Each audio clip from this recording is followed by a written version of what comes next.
I'm Agent Mobius, by the way. Are you taking me somewhere to kill me? No, that's where you just were. I'm taking you someplace to talk. Well, I don't like to talk. But you do like to lie, which you just did. Because we both know you love to talk. Talky. How long have you been here? I don't know, it's hard to say. You know, time passes differently here in the TVA. What does that mean? You'll catch up. So you're part of the TVA's courageous and dedicated workforce. Yes. You were created by the Timekeepers. Yep. To protect the sacred timeline. Correct. Is that funny? The idea that your little club decides the fate of trillions of people across all of existence at the behest of 3 space lizards, yes, it's funny. It's absurd. I thought you didn't like to talk.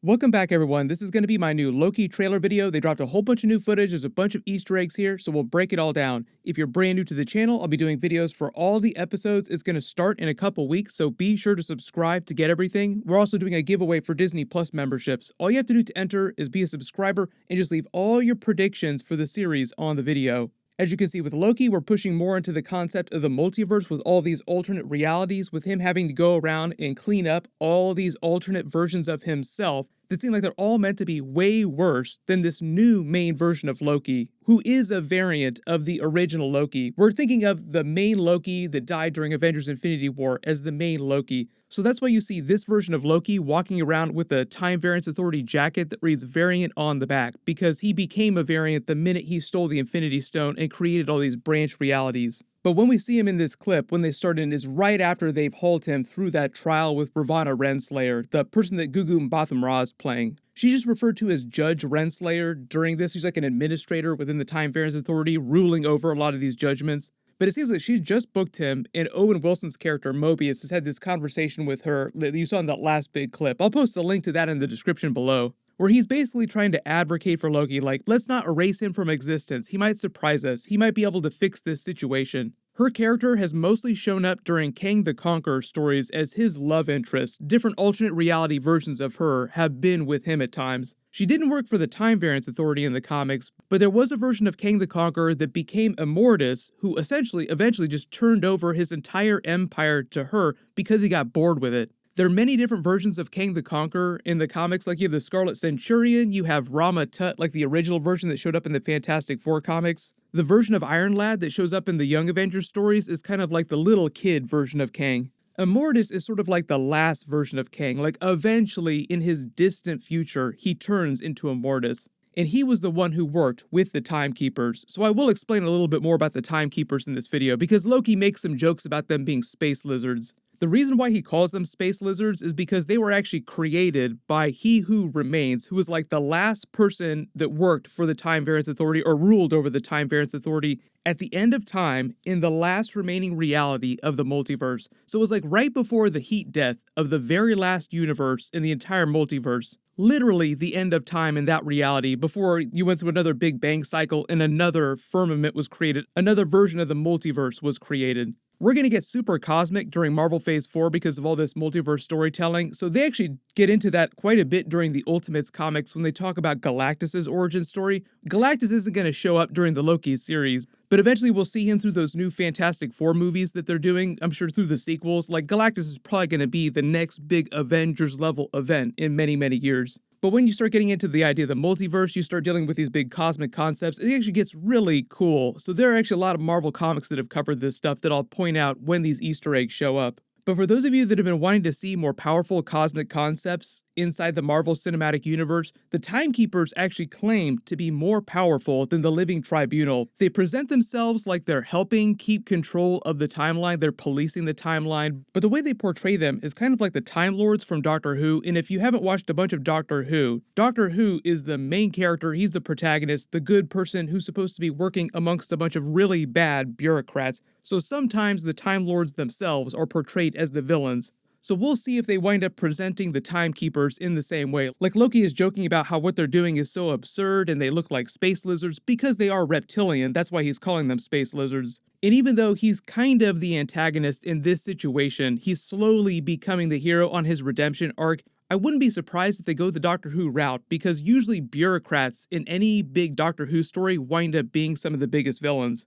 Like, he talks about them affecting the lives of trillions of people all over the timeline. But the actual place that they're here, their home base that exists at the end of reality, the end of the timeline, is literally called the Citadel at the end of time, because it is literally at the end of time. It's mostly appeared during the classic Thor comics, and as you can see, they've just read Loki his riot act. We're going to erase you from existence because you're a trash variant of the main Loki and you just broke the timeline. And the whole reason why Owen Wilson's character is kind of joking on him here, like the reason why he's not surprised by anything Loki is doing, is because he's seen every single thing that has ever happened in his life, everything he's ever done. He's watched it kind of like a documentary movie. And that's basically where he's taking him in this scene here. Like, they're going up in the elevator, then walking through the hallway. He's taking him to this room that's called the Time Theater to show him the movie that is his life, so to speak. You see a little bit of that in the other trailer footage, but you have to remember that this Loki has just come from the end of the first Avengers movie, so he never experienced the events of Thor the Dark World, Thor Ragnarok, or Avengers Infinity War. But the whole reason why Owen Wilson's character, Mobius, is trying to fight for him so hard, why he's giving him a chance, is because he's seen the main Loki's timeline, like he's watched it all play out. He saw him sacrifice himself and become this good character, redeem himself. So he's hoping that this version of Loki will surprise him. The other big Fantastic Four connection here is that Agent Mobius, Owen Wilson's character, actually debuted during a Time Variance Authority storyline in the Fantastic Four comics when they were trying to prosecute the Fantastic Four for also messing with the timeline, the way that this version of Loki messed with the timeline. That doesn't mean the Fantastic Four characters are going to show up during the Loki series. They're just playing out a lot of this energy, sort of world building, so that eventually everything connects down the road. Like, you understand exactly how Kang the Conqueror works as a character when he shows up during Ant-Man and the Wasp 3. So that when Reed Richards, the other Fantastic Four characters, show up in the Fantastic Four movie and start talking about the multiverse, alternate realities, the negative zone, it all makes sense. It's no coincidence that the Fantastic Four movie is coming after Doctor Strange 2, Multiverse of Madness. A lot of you have also noticed the buttons here in the elevator. Even though they go to different floors here, like this is a very complex structure, their Time Citadel here, they'll just go to very different places with different functions within the Time Variance Authority organization. One of the buttons that you don't see, at least in this scene, you see it in one of the other scenes, is a button that looks like Miss Minutes, this small anthropomorphized clock that you see on all these monitors. The Loki account was posting promos for Miss Minutes a while ago. People were just wondering what this is supposed to mean. Because of the way they present her in this other footage when they're looking at the timeline itself, like there's a room here that looks like the bridge of a starship where they're basically monitoring the integrity of the timeline. Like Owen Wilson's character is showing Loki the actual breaks in the timeline. These are all these branch realities that you created. Miss Minutes just seems like the hyper-advanced version of Jarvis in the future that the Time Variance Authority might be using to algorithmically monitor the integrity of the timeline. Like, Miss Minutes is part of the software that they use to alert them when shit is going down, and someone like Loki steals an Infinity Stone, like the Tesseract, the Space Stone, and winds up creating a bunch of branch timelines that they need to go in and fix.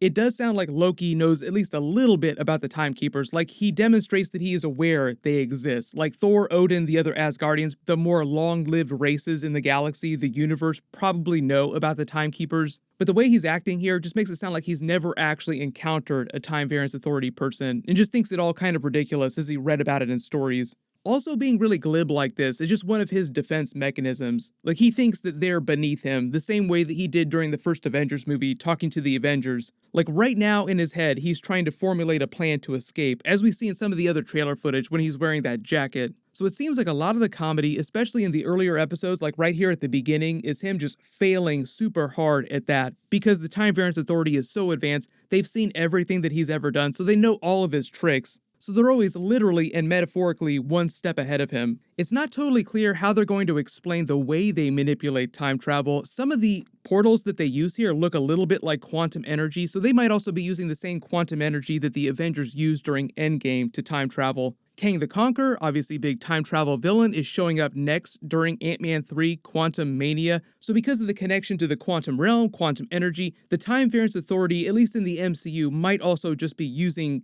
quantum energy to do all this.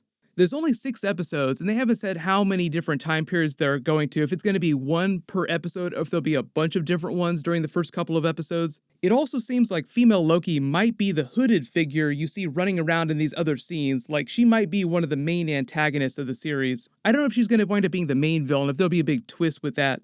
But it does seem like they're fighting in a version of her citadel, whatever this is. Either it's like an alternate reality version of Asgard that's just really dark, like Darkest Timeline Asgard, or it's wherever her home base winds up being. They haven't confirmed which other Avengers characters are supposed to show up during this, but he does reference Heimdall and Thor during the DB Cooper scene on the plane before the Bifrost catches him in midair. And there is a version of Loki who winds up just landing right in front of the rubble of the New York City skyline, like the Avengers Tower is broken to pieces in the background. There's also another scene where it seems like they're reliving the events of the first Avengers movie, so it'll be fun to see which other events from the previous Marvel movies they also visit during the series. Taika did say that Loki would show up during Thor 4 Love and Thunder in some way, but he didn't say which version of Loki. I'm assuming that because now this variant TVA version of Loki is the main Loki, it'll be this one, but I don't know exactly what he's supposed to be doing during that. But they did confirm that Loki is getting season 2, so they can't kill him off, so whatever he's doing during the events of Thor Love and Thunder, Gore the God Butcher might not kill him off. Hard to say with Loki because he seemingly died many times. But the whole idea is that each of the Disney Plus series are supposed to set up and cross over with future Marvel movies, like WandaVision set up Doctor Strange 2, Multiverse of Madness, kind of set up Spider-Man No Way Home. Falcon and Winter Soldier was supposed to set up Captain America 4 and Thunderbolts, so I'm mostly assuming that just because of what the other directors have said so far and the Easter eggs we've seen in the trailers, that Loki will help set up Thor, Love and Thunder, and maybe some of Ant-Man and the Wasp 3 with Kang the Conqueror's character, and maybe help tease the Fantastic Four movie. But they will also be using the series to reference and do funny Easter eggs for a lot of the different earlier Marvel movies too, so I'll point those out when we see them in episodes. Loki in general is meant to be a bigger foray into the concept of the multiverse in the MCU, exploring these alternate realities, which is why they're releasing the Loki episodes before the Marvel What If episodes. We actually just found out those episodes are going to start in August, probably after the Olympics. I just did a video about the Multiverse Avengers team that The Watcher is assembling from alternate realities during that, so I'll post a link at the end of this. There was also a new Black Widow trailer that they released, so I'll do a video for that next, and then there's a new Snake Eyes trailer that I'll try to do a video for tomorrow. So a whole bunch of trailer footage, whole bunch of stuff happening this week. Make sure you have alerts enabled for my channel so you don't miss any of those videos, and I'll name a giveaway winner in that Black Widow trailer video when I post that later tonight. While you wait for everything, click here for my brand new Thor 4 Love and Thunder first look video, and click here for that brand new Marvel What If trailer and learn about that Multiverse Avengers team. Thank you so much for watching, everyone stay safe, and I'll see you guys tonight.